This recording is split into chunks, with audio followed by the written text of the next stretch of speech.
The meeting to end my career was set for 4 p.m. At 3:58, three people from the government walked in and stepped up my name as Marcus Thorne. For 11 years, I've been the Senior Environmental Compliance Officer at Apex Petrochemicals. My job is to make sure our waste handling doesn't poison the water table or violate a dozen federal statutes. It's not a role that wins popularity contests. When the calendar alert for a leadership alignment discussion popped up that Tuesday afternoon, scheduled in the secured boardroom with our new VP and the head of HR, I didn't need a translation. I'd seen this script before. You get a vague title, a private location, and a witness. It's how they package a dismissal. I didn't rage. After over a decade, you develop a certain numbness. I took a slow breath of the recycled office air and finished the groundwater monitoring report I was compiling. Professionalism, even in the face of your own professional execution. At 3:50, I saved everything to a secure external drive, cleared my personal items from my desk into my bag, and began the long walk. The office felt different, a hushed, observant silence. Colleagues avoided my eyes, then I heard it. The distinct, metallic churn of the visitor badge kiosk by the main entrance. It whirred once, then twice more in quick succession. I glanced over. 3 figures in sober, dark suits were being processed by a flustered security guard. 1 woman, 2 men. The woman's credentials hung from a lanyard around her neck. Even from a distance, I recognized the emblem. The Environmental Protection Agency's Office of Enforcement. Their expressions were stone. This wasn't a friendly visit. The receptionist's voice, pitched high with anxiety, carried down the hall. They're asking for the senior compliance officer. They say it's an unannounced site inspection. A current, sharp and electric, shot through me. I changed course. The woman agent saw me approaching. Marcus Thorne, she asked, her voice level.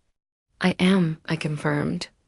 Special Agent Elena Vance, EPA OEI, she said, offering a firm handshake. We need to speak with you immediately regarding recent submissions from this facility. Behind me, I heard the rapid click of heels. Amanda Shaw, our head of Human Resources, appeared, her smile tight. Can I help you? We weren't expecting any inspectors today. Agent Vance turned. Federal authority under the Clean Water Act. Notification isn't a prerequisite. We'll begin with Mr. Thorne. They followed me to a small interview room. Vance took the lead. Mr. Thorne, your company's last 2 quarterly discharge monitoring reports were signed under your credential. Did you personally verify the data in those submissions? I looked at the printed sheet she slid across the table. My digital signature was at the bottom.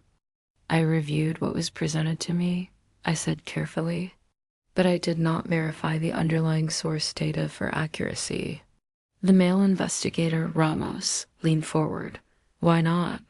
This was the moment.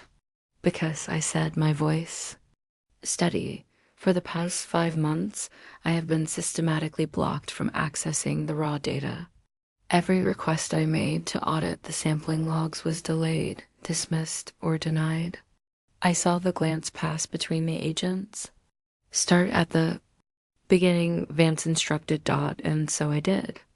I told them about the new VP of Operations, David Keller, brought in 6 months prior to streamline processes and boost margins. I described how his first move was to reassign the field sampling team, putting it under a manager with no environmental science background. The first red flag was in July. Discharge samples from outfall number 3 showed anomalous pH levels. Protocol demanded immediate retesting and reporting. When I flagged it, I was told it was a calibration error and to let the operations team handle it. My emailed warnings were met with replies about maintaining operational tempo and avoiding unnecessary alarm. When profit is the only metric, safety becomes the first casualty. I showed them on my laptop I had archived everything. Every email where I cited regulation, every request for audit access that was stonewalled, every memo where I was told my rigidity was out of sync with the new company culture, the falsified training records for hazmat handlers, the lost stack testing reports that were somehow found and submitted only after the deadline had passed, the pressure to sign off on incomplete stormwater pollution prevention plans. They created a parallel stream of compliant paperwork to show me, I explained. I signed what I saw. Later, I discover the real records told a different story. And today, Vance asked. The meeting at 4 p.m., my termination, I said flatly. For cultural misalignment, Agent Ramos made a note. Vance's expression was unreadable. We will need copies of all your documentation now. For the next 40 minutes, I walked them through my digital archive. With each email chain, each discrepant report, the atmosphere in the room grew heavier. There was a sharp rap at the door. David Keller himself stood there, jaw clenched. Agent, I must insist on being present for any discussions with my employee. Vance stood, meeting his height. This is a federal enforcement interview, Mr. Keller. You may wait outside. In fact, we will need to speak with you and your operations manager next. The color drained from his face. As Vance closed the door, I watched through the window. As Keller pulled out his phone, his fingers stabbing at the screen, Vance turned back to me. Listen closely, Mr. Thorne. If your employer acts on that termination now, it constitutes illegal retaliation against a whistleblower. We will be notifying them of that fact. She sent a formal notice from her phone. Within minutes, the calendar invite for my 4 o'clock dismissal vanished from my schedule. The following hours were a blur of quiet chaos. Agents Ramos and Fletcher began pulling in managers for interviews. I returned to my desk, a strange island of calm in a sea of panic. At 5:30, I saw my direct supervisor, Lisa, escorted into an interview room, her face ashen. By 6 p.m., the head of the sampling team was placed on administrative leave. The office emptied quickly, people fleeing the building as if it were contaminated. Next morning, the interim CEO astern, older man from the board named Robert Gray, called me into his office. He looked exhausted. Marcus, he began, skipping pleasantries, we've reviewed the correspondence you provided to the agents. It appears your concerns were substantively correct. He stapled his fingers. Keller's gone. Effective. Immediately, Lisa is on leave. We are facing existential penalties. The board wants you to lead the remediation. Full authority over environmental compliance. A seat at the leadership table. Whatever you need. I studied him. Why the change? Of heart. Is it doing the right thing? Or just saving the company? He didn't flinch. It's survival. But that doesn't mean I can't recognize that you were the only one trying to keep this ship from hitting the rocks. Will you do it?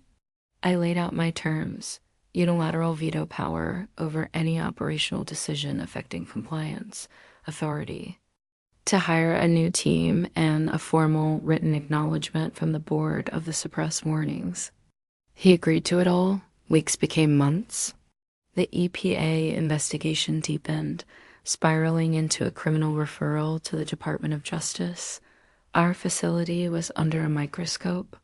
We hired an independent auditor and voluntarily disclosed additional issues we uncovered. The work was grueling, like cleaning up a spill in the dark. But we rebuilt the protocols from the ground up, with transparency as the core principle. 3 months later, Agent Vance called. The DOJ is filing charges. Keller, Lisa, and the sampling manager. Conspiracy, falsification of records.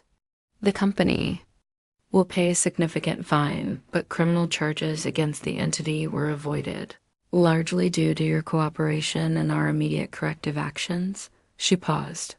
You should know your case is being used as an internal example of how to document, of when to stand firm. I thanked her. The call ended. I sat in my new office, the weight of it all settling. It wasn't victory.